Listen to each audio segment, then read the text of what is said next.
Assalamualaikum warahmatullahi wabarakatuh. Alhamdulillah wassalatu wassalamu ala rasulillah. Kita mau ini ya, mereaksi pikiran-pikiran siapa ini, Bos Sontoloyo ini namanya, Bosman Mardiku, dalam Abraham Samad Speak Up ya. Yang nonton sudah banyak ini, 8 jam 180.791. Judulnya Bocoran Intelijen .2 Konspirasi Ketiga Negara Asing Mengatur Pilpres 2024. Siapa ini? Kita mulai ya. Bismillahirrahmanirrahim. Kepentingan negara besar itu, kepentingan oligark adalah kepentingan dirinya. Terkadang membuat ini lapar. Kalau dari hal ideologi, yang paling merusak adalah ideologinya Tiongkok karena komunisme. Tuhannya uang, benar nggak? Amerika memandang paslon nomor 2, Pak Prabowo dan Gibran, ini miring ke Tiongkok dan ini lagi melaksanakan otoritarian. Jadi Tiongkok berada di nomor 2. Kalaupun main kaki kedua, dia mungkin akan di pasangan PDIP. Saya ini melihat servonya Pak Prabowo ini kalah terus. Kalau dia tidak break patternnya, dia akan kalah lagi. Apapun yang dia kerjakan, psikologi forensiknya. Yang tidak boleh kalah itu, begitu dia menyatakan masuk Prabowo Gibran, tidak boleh kalah. Jadi api yang paling besar, yang punya banyak marah dan punya banyak takut, itu ada di pasang nomor 2. Karena nggak boleh kalah, dia menghalalkan seluruh cara. Menghalalkan seluruh cara. Ini saya belum lihat ya. Kita coba berapa menit nih? 53 menit. Wah, panjang juga. Selamat datang di channel Abraham Samad Speak Up. Seperti biasanya, hari ini saya sudah menghadirkan tamu yang luar biasa, sahabat kita semua. Assalamualaikum. Waalaikumsalam. Narasumber kita ini nama lengkapnya Pak Mardiku Wowi. Tapi bahas nama telik sandinya nih, Mr. Bosman. Gimana kabar Mr. Bosman? Alhamdulillah. Sehat kan? Alhamdulillah. Saya lihat kayaknya kurang cerah hari ini. Oh itulah, mungkin mendung demokrasi ya. Mendung demokrasi. Kalau saya membahasakan seperti yang Andi Wijayanto katakan, mendung demokrasi katanya. Mendung demokrasi, itu baru bagus istilahnya, mendung demokrasi. Mr. Bosman, hari ini kita lihat kemarin ya, banyak sekali pemberitaan, kondisi-kondisi di lapangan yang memperlihatkan kepada kita semua, walaupun kita melihatnya dari berita. Misalnya ada di daerah-daerah tertentu, ada aparat menggunakan kekuasaannya meminta penyelenggara pemilu, baik itu KPU maupun Bawaslu, untuk memasang CCTV dan terkonek di aparat negara itu. Satu, itu berita yang kita kemana? Ke Polres.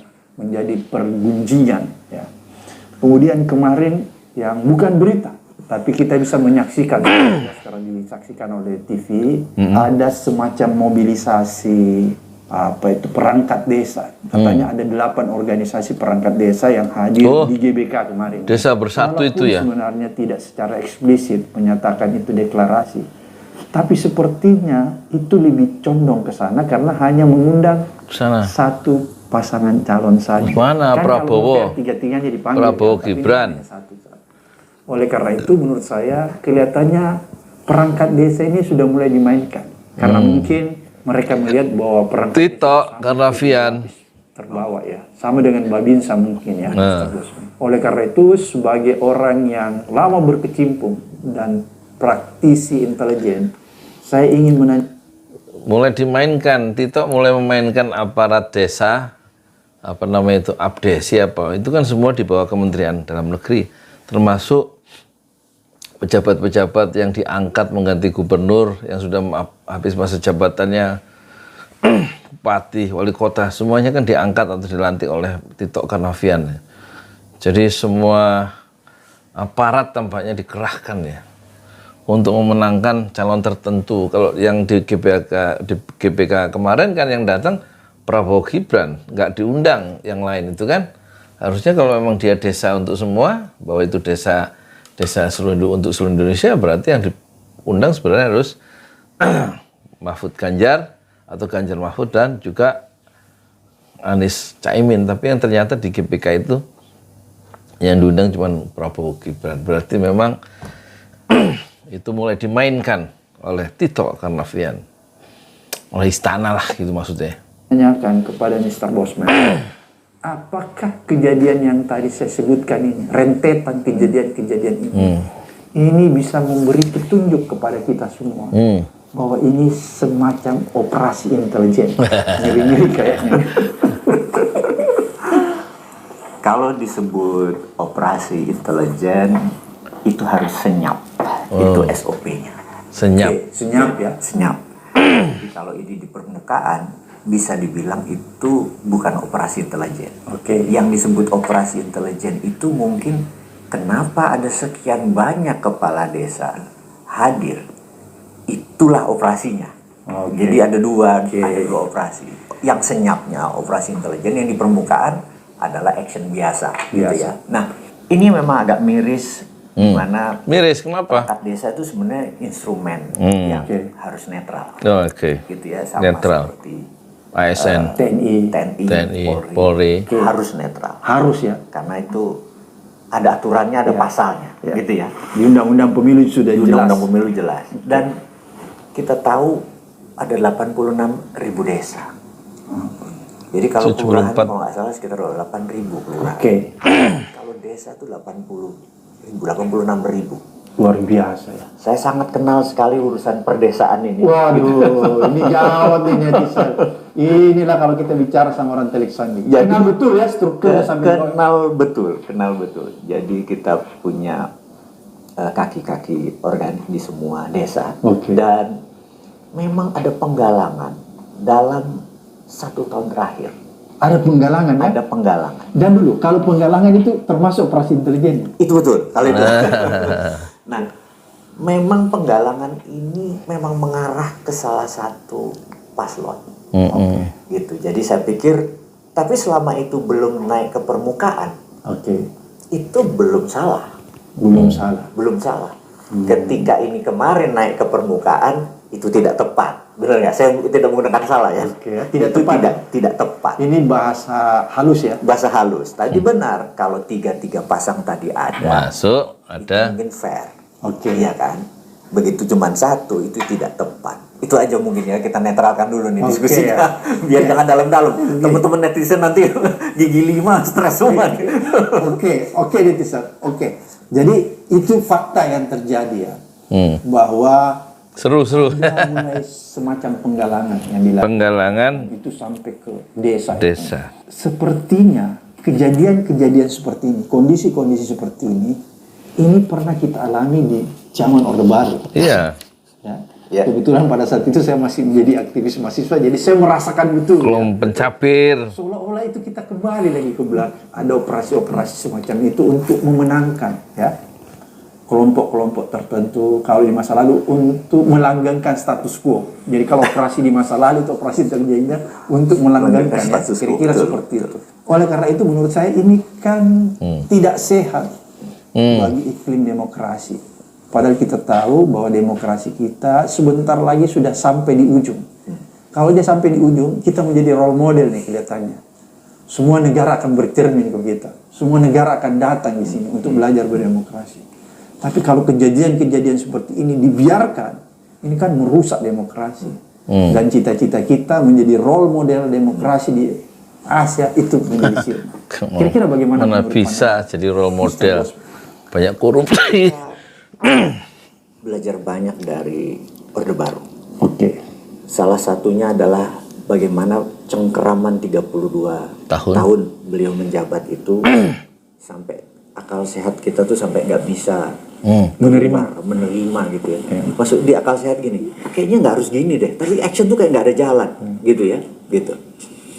Lalu entah mengapa saya karena mungkin berangkatnya dari geopolitik. Geopolitik artinya kan kawasan. Kawasan. Saya melihat tokoh pertama yang juga ingin forever menjadi raja adalah Putin.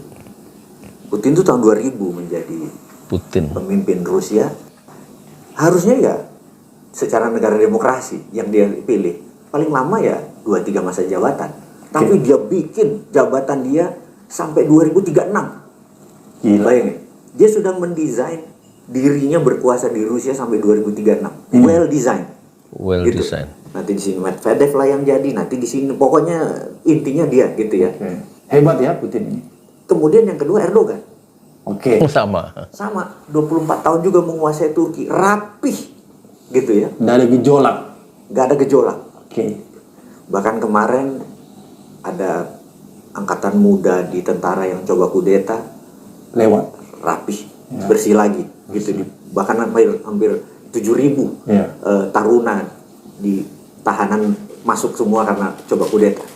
Terus terakhir adalah Xi Jinping. Xi Jinping ini 2013 menjadi Presiden. pemimpin di Tiongkok. Oke. Nah, ini harus klarifikasi. Saya menyebut Tiongkok karena negara. Saya tidak pernah menyebut Tionghoa sebagai ras. Tionghoa ras ya. Tiongkok negara. Negara, oke. Kalau ditanya, saya tidak pas dengan Tiongkok. Tapi saya tidak ada masalah dengan Tionghoa gitu. ya. Oke. Oke. Ini harus di-clearkan. harus di-clearkan gitu ya. Disclaimer ya. Benar, benar. Nah, balik lagi di 2013 dia menjadi ini dan kita tahu 10 dia tahun. clear selama masa jabatan dia nggak akan turun sebelum ambil Taiwan. Ini ceritanya. Obsesi. Jadi dia buat semua gimana dia menjabat sampai 2037 kalau perlu. Gitu. Ini semua nih berencana. Lalu entah bagaimana gitu ya. Indonesia ikut. Di Indonesia kok ikut gitu. Entah bagaimana di Indonesia ikut. Nah, Mulai ditata juga. Jadi saya keinget apakah ingin segitu lama berkuasanya, apakah pendapat di kepalanya adalah hanya gue satu-satunya orang yang bisa ngelola negara ini supaya jadi negara besar. Saya pikir itu doktrin siapa yang mengatakan itu gitu ya. Itu yang saya bilang. Terus tadinya saya masih tidak percaya, tapi boleh cek di fakta digital bahwa saya memprediksi 2024 itu adalah Prabowo Jokowi. Itu saya prediksinya 2019 pada saat Pak Jokowi dilantik jadi presiden. Oke. Baik, ini jadi 5 tahun yang lalu Iya. kita sudah menebak bahwa hal ini akan terjadi, gitu ya. Oke. Jadi Prabowo saya mungkin Jokowi. tidak terkejut sewaktu Gibran. ada Perubahan. perubahan atau yang saya surprise adalah Gibran yang jadi. Jangan cuma surprise itu aja gitu ya. Balik. Dan kalau mau lihat supaya saya nggak dibilang bullshit, nanti saya kasih screenshotnya. Iya. Ya, cara ini buat 2019 saya sudah buat, bahkan fotonya saya sudah buat. Oke. Gitu ya. Jadi kenapa hal itu bisa kita tebak? Oke. Gitu. Inilah yang saya pikir harus dibuka di sini apa di episode berikutnya. Nah, ini buka aja di sini ya. Mr. Bosman ini luar biasa. Jadi intinya adalah kita tahu Pak Jokowi saat ini merasa dirinya populer. Populer ya. Di seluruh lembaga survei yang ada di Indonesia, kesukaan terhadap beliau di atas 80% katanya. Ya, katanya. Walaupun itu bisa di-challenge dengan hasil surveinya EF. EF sudah bisa men-challenge. Betul. Nah, jadi karena tinggi sekali popularismenya, terus dia juga merasa ada banyak unfinished business. Yang dia merasa kalau dia Nggak tidak selesai. selesaikan itu, dia merasa legasinya tidak selesai. Walaupun udah dikasih kesempatan 10 tahun, legasinya. Legasi dalam arti fisik ya. Fisikal. Nah, ini yang saya tanya. Saya sesungguhnya berharap Pak Jokowi itu karena dia adalah penggalang revolusi mental, maka legasi yang ditinggalkan itu adalah spirit atau konsep atau idea, gitu ya. Bukan fisik ya. Idea tentang revolusi mental Iya, yang bisa diterjemahkan. tapi di ujung kok fisikal, maksudnya kok jadi IKN gitu, jadi fisik. Itu saya pikir terjadi perubahan pada diri beliau, gitu. Jadi saya pikir ini pendapat pribadi sekali lagi. Ada apa Pak Jokowi? Apakah 2 kali menjabat sebagai wali kota, 2 tahun sebagai gubernur, 10 tahun sebagai presiden masih kurang menjabat publik, melayani publik masih kurang. Beliau masih mau jadi pelayan lagi. Mungkin. Pelayan atau penguasa? Nah, ini dia nih. Kita kayaknya harus tanya beliau, Bapak. Bapak ini 5 tahun lagi tuh mau jadi pelayan Apa penguasa? atau mau jadi penguasa? Karena kalau pelayan orang akan ikhlas. Ay, itu kalimat bagus tuh. Kalau jadi penguasa orang tidak akan ikhlas. Kira-kira seperti Saya baru ngeh juga posisi itu. Kan harusnya abdi ya, harusnya pelayan ya. Iya, harusnya pelayan. Atau jadi penguasa ya. Iya. Oke, netizen teman-teman, Anda yang bisa menjawab nih, nanti tolong di komen ya. Iya. Kalau 5 tahun lagi entah dia pinjam tangan Mas Gibran, itu dia sebagai pelayan atau sebagai penguasa? Teman-teman jawab ya. Oke. Kita lanjut. Oke. Jadi menurut Gunawan Muhammad itu Pak Jokowi mendudukkan Gibran anaknya menjadi calon wakil presiden Prabowo itu desain cara Jokowi untuk memperpanjang kekuasaannya 3 periode melalui anaknya. Versi Gunawan Muhammad dalam wawancara dengan Rossi Silalahi di Kompas TV. Oke, lanjut. Jadi kalau kita melihat itu kondisinya, Mr. Bosman, bahwa ada sesuatu ya, kalau dipotret secara geopolitik tadi, ini semacam memberi dia inspirasi dari kejadian-kejadian di sebelah sana, di negara lain, kan betul, gitu ya. Betul. Kalau kita potret dari segi geopolitik. Tapi yang ingin saya tarik lebih dalam, bahwa apakah di dalam Pilpres nanti yang akan kita lakukan di tahun 2024, tidak ada semacam konspirasi, karena Anda sudah terlanjur berbicara tentang geopolitik, apakah tidak ada kemungkinan terjadi konspirasi internasional untuk melaksanakan atau melakukan atau katakanlah mendukung Selalu ada ya faktor internasional untuk mengendorse, mendukung calon-calon tertentu di dalam Pilpres 2024 nanti. Karena tadi kan Anda bicara tentang geopolitik, kalau Anda berbicara dalam geopolitik, maka di bayangan saya kayaknya akan muncul juga semacam konspirasi internasional untuk mengarahkan dukungan kepada paslon tertentu. Saya tuh kadang-kadang kalau ditanya sama brother Abraham Samad ini, hati itu kayak getar gitu. Karena pertanyaan ini agak menusuk, tapi kalau kita tidak jawab, ini adalah pertanyaan yang mewakili banyak netizen. Ya. Ini kan sebenarnya Netizen sebenarnya yang bertanya gitu ya. Kalau buka kesannya kita jadi kayak telanjang gitu ya. Tapi saya pikir ini deh, demi acara ini, demi masyarakat Demi edukasi, mencerahkan. saya pikir begini. Beberapa kali kaki organik dari negara adidaya Amerika itu saya bertemu. Oke. apa kaki Nggak usah organik disebutkan namanya. Iya betul. Nah, kaki organik itu apa? di situ mereka ini berkata bahwa 10 tahun terakhir di mana Indonesia itu pemerintahnya miring Ke Tiongkok. Cina, ke Dan banyak Tiongkok. sekali misalnya wilayah-wilayah yang harusnya masih negara Amerika dapat benefit, seperti di sumur tertentu di Kalimantan Timur, sumur minyak tertentu di Sumatera gitu ya, yang terus diambil, dinasionalisasikan pertamanya, kemudian miring juga ke Tiongkok juga gitu. Jadi Tiongkok diberikan privilege. Dan Keistimewaan 10 tahun terakhir itu bukan dari Indonesia saja, bahkan dari seluruh ASEAN itu sepertiga GDP Amerika itu turun, sehingga kalau dia misalnya growth per tahun 2-3% itu hampir 1,5% hilang, dan mereka harus ambil balik. Itu kalimat dari pesan sponsor, mereka harus ambil balik. Nah, pertanyaannya mereka di mana, bener kan? Kalau mereka di perubahan atau mereka di status quo. Gimana itu ya? Satu lagi apa sih istilahnya? Berkelanjutan. Oke. Menurut kita pasti mereka di perubahan, benar nggak? Ya, Anies. Itu analisa kita ya. analisa saja karena dia nggak ngomong. Kemudian saya tanya, tentunya perang kamu bukan sama kita dong. Perang kamu adalah perang negaramu, mewakili negaramu. Tiongkok. Tiongkok ngapain? Dia kasih buka itu posisi Tiongkok. Wah, digitalnya memang udah dikuasai di Indonesia ini oleh pro Tiongkok, supaya saya bilang mereka di mana? Ya jujur aja, ya di yang sekarang atau yang di ini. Waduh, saya pikir menarik. Jadi Tiongkok kesini, ini belakangnya apa, keperubahan gitu ya. Terus saya tanya. Jadi digital dia sudah kuasa ya Tiongkok. Yang Tiongkok udah kekuasaan digital. Oke. Jadi kita nggak heran begitu ada bicara langsung tersebar. Dan toolnya salah satunya TikTok tentunya, karena punya sana. Dan saya bisa ngomong begini karena 5 akun TikTok saya asal 1.500 pasti hilang. Jadi saya merasa Tiongkok ada masalah sama gue. Masalah intelijen. Masalah intelijen. Oke. 5 akun TikTok saya asal udah 150.000 hilang. Oke. Jadi saya bilang mau buat lagi nggak yang keenam, tapi saya bilang oke, kita kan nggak ada matinya, ya kan? Die Hard. Gue bikin lagi yang keenam. Gitu. Oke. Lanjut cerita ini. Jadi saya bertanya, gue masih nggak percaya. Jadi kita selalu tidak percaya bahwa lu akan action. Actionmu apa? Karena saya lihat dulu Anda memang masuk ke oposisi lebih aktif, tapi sekarang saya lihat operasi di mana-mana. Negaramu itu nunggu selesai aja, lu nggak mau modalin di muka. Jadi kalau dulu mereka operation, sekarang nggak, mereka nunggu di muka doang.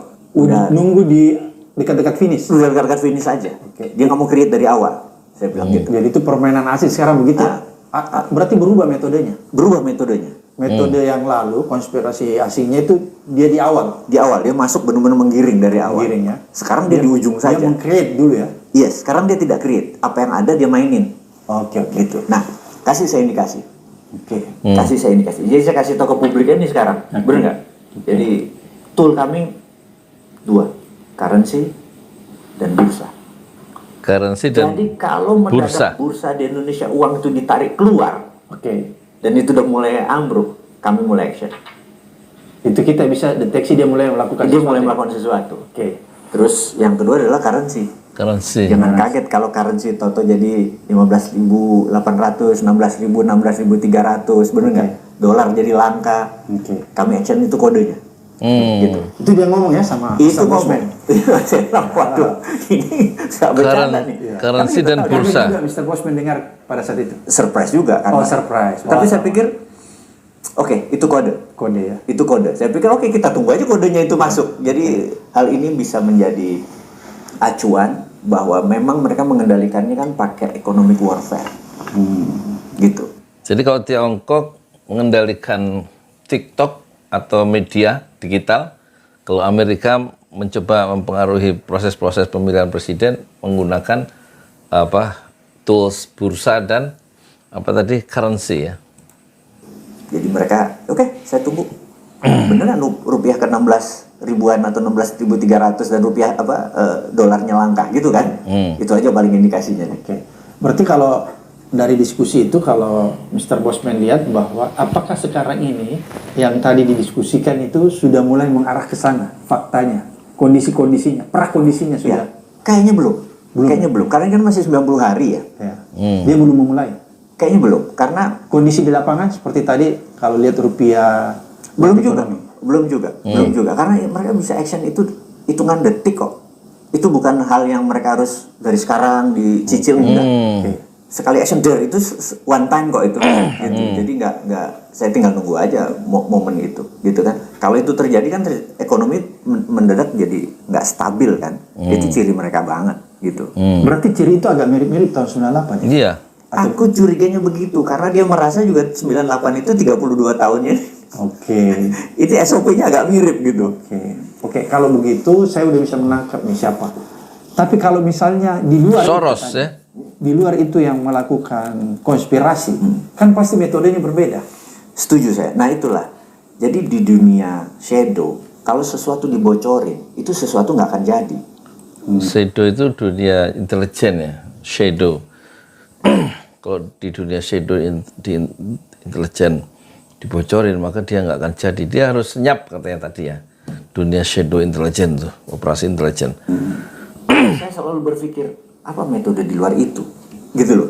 Itu bedanya. Jadi ini dibocorin, kenapa dia bocorin saya bocorin ke netizen. Jadi netizen harus mikir nih. Karena setelah itu saya pikir apalagi metode dia. Karena kalau dia bocorin pasti nggak itu yang terjadi. Bukan itu yang dilakukan. Gitu. Intelijen nggak mungkin bocor. Iya kan? Jadi kalau ditanya apa metodenya, kita harus cari lagi. Benar nggak? Kalau begitu saya bisa mengidentifikasi kelompok asing mana tadi itu yang punya metode begitu, negara asing mana. Tapi yang saya ingin tanya sama Mr. Bosman, kelihatannya kali ini saya bukan praktisi intelijen seperti Mr. Bosman. Saya cuma mengamati aja dari jauh dan mungkin merasakan ya. Kelihatannya agak berbeda nih, karena ada kepentingan asing yang berbeda-beda yang saling berhadapan. Head to head mereka mungkin, kalau menurut saya. Apakah Mr. Bosman melihat juga itu seperti itu? Contohnya begini, ada desas-desus ada berita menyatakan ada uang nih diparkir di Singapura kan, untuk nanti pada saatnya akan digelontorkan di Indonesia kalau sudah tiba saatnya dalam rangka Pilpres untuk menggolkan calon paslon tertentu. Apakah Mr. Bosman memonitor itu atau memotret juga prakondisi itu? Itu sudah bocor di mana-mana. Oh. Jadi bahkan di video-video sudah bocor di mana-mana. Ya. Jadi kita nggak pernah terpikir dengan sesuatu yang, dan itu umum ya, itu umum. Apakah itu dari asing atau itu dari oligar? Kita masih walau-walau. Tapi yang jelas memenangkan salah satu paslon, gitu ya. Untuk negara tertentu, sekali lagi, ini sebenarnya pembelajaran buat Indonesia. Saya ingin lebih memperjelas nih. Ini untuk edukasi netizen. Negara tertentu yang kita maksud ini di sini, yang saya maksud tadi, kalau saya membacanya, tolong diluruskan kalau salah, antara Tiongkok dan Amerika. Dia akan bermain di Pilpres ini. Sepertinya begitu. Kalau saya lihat ya. Kalau menurut kacamata Bosman sebagai praktisi intelijen, apakah kedua negara ini memang sedang melakukan prakondisi atau perencanaan untuk melakukan sesuatu ketika waktu itu sudah tiba? Jadi ada hal yang mungkin teman-teman netizen harus kasih tahu juga. Iya. Bahwa negara ketiga yang harus kita antisipasi adalah Singapura. Ada 3 ya? Ada 3. Jadi dulu Tiongkok, Singapura, dan Amerika. Yes. Saya malah melihat Singapura jauh lebih powerful daripada dua negara Tiongkok dan Amerika. Powerful dalam Pilpres nanti? Dalam Pilpres manapun. Manapun ya. Dari sebelumnya. Dan ini harus kita kasih tahu. Karena Singapura sekali lagi itu adalah negara kecil di antara ini Melayu. Persis seperti Israel di antara seluruh negara Arab. Timur Tengah. Dia ini ringkih ya. Dia ringkih. Seringkih Israel. Kompak aja itu. Mesir, Yordan, Saudi, Iran, Irak. Asal bisa kompak. Itu kompak. Dia selesai itu sebenarnya. Cuman yang lainnya nggak bisa kompak. Cuman dibikin tidak kompak. Dia bikin ya. Itu bahasanya. Karena itu kita teriak-teriak dari sini, yang ini nggak nyerbu-nyerbu tuh. Yang Mesir malah nggak mau nerima pengungsi, bener nggak? Yang Yordan perbatasan juga, lu jangan perang, nanti gue kena gitu ya. Padahal kita udah setengah mati di sini. Kita udah setengah mati gitu. Di sini nggak ada action. Nah, Singapura tuh ingin negaranya hidup 1000 tahun. Dia kebanyakan adalah turunan Chinese, dah gitu aja kan. Di antara Muslim, di antara Melayu, dia harus survive. Dan investasi dia terbesar di Indonesia.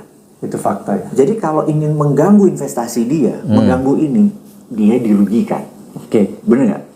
Yang mendadak Bosman jadi presiden terus bilang semua uang di sana yang Indonesia ini gue nggak tarik ke sini, miskin tata dia gitu kan? Makanya dia nggak mau Bosman jadi presiden. Ya, jadi Singapura itu bukan ofensif, bukan mau perang sama Indonesia. Dia cuma Indonesia harus stabil. Itu kepentingannya? Itu kepentingannya. Stabil aja ya? Stabil. Itu. Supaya dia tetap bisa dagang. Karena itu dia bermain ke yang cenderung mengamankan posisi Singapura. Gitu. Kalau Tiongkok dan Paman Sam, dia cuma memerlukan sumber daya alam. Jadi kecil. Kepentingannya lebih kecil, cuman sumber daya alam. Kan dia cuman perlunya nikelnya, karena dia untuk menghidupkan sekian miliar penduduknya. Dia butuh sumber daya alam dari Indonesia. Dari Indonesia. Ini juga sama. When you control food, kata Amerika, you control people. When you control energy, you control country. When you control currency, you control the world. Jadi Amerika tuh harus control currency, control energy, dan control food. Itu kuncinya Amerika untuk menjadi negara superpower. Nah, salah satu kontrol energi adalah Indonesia nih. Kontrol currency, kontrol food, dan kontrol energi ya. Currency, food, kontrol food, energi, dan currency. Ya. Maka bisa mengontrol dunia. Itulah impian Amerika. Yang penting buat Amerika supaya dia tidak turun lagi, dia perlu energinya Indonesia dikendalikan. Bukan sebagai Indonesia sebagai produsen. Indonesia sekarang adalah net buyer Oke. Dan dia pengendali distribusi dan ini minyak dunia. Jadi dia berkepentingan. Terus Tiongkok sama, dia berkepentingan. Tapi Singapura dia berkepentingan atas semuanya stabil. Ini berbeda nih. Strateginya berbeda. Jadi kalau dia menggelontorkan tertentu, itu pasti demi kepentingan Singapuranya. Ini yang saya pikir para paslon harus menyadari nih. Dan masyarakat juga harus menyadari bahwa negara tetangga itu juga ingin survive. Dia tahu-tahu yang jadi ala-ala bosman yang sangat agresif tuh nggak? Iya kan? Iya. Bawaannya pengen menjadikan Indonesia negara konfederasi. Bener nggak? Tahu-tahu kita gabungin semua negara ASEAN ditambah 14 negara Asia Pasifik, tahu-tahu di bawah konfederasi Indonesia kita menjadi negara agresor. Lemes Singapura, bener nggak? Dia nggak mau kayak gitu kan? Gitu kira-kira. Jadi ada 3 negara ya berdasarkan analisa intelijen yang mungkin akan bermain di Pilpres 2024. Tapi masing-masing punya karakter yang beda-beda. Udah ngantuk ya saya mau tidur dulu. Tapi poinnya udah kebaca ya. Kalau masih belum kebaca terusin aja. Saya mau tidur udah jam berapa ini? Jam piro iki? Jam piro sih? Jam 21.37 waktu tidur. Assalamualaikum warahmatullahi wabarakatuh.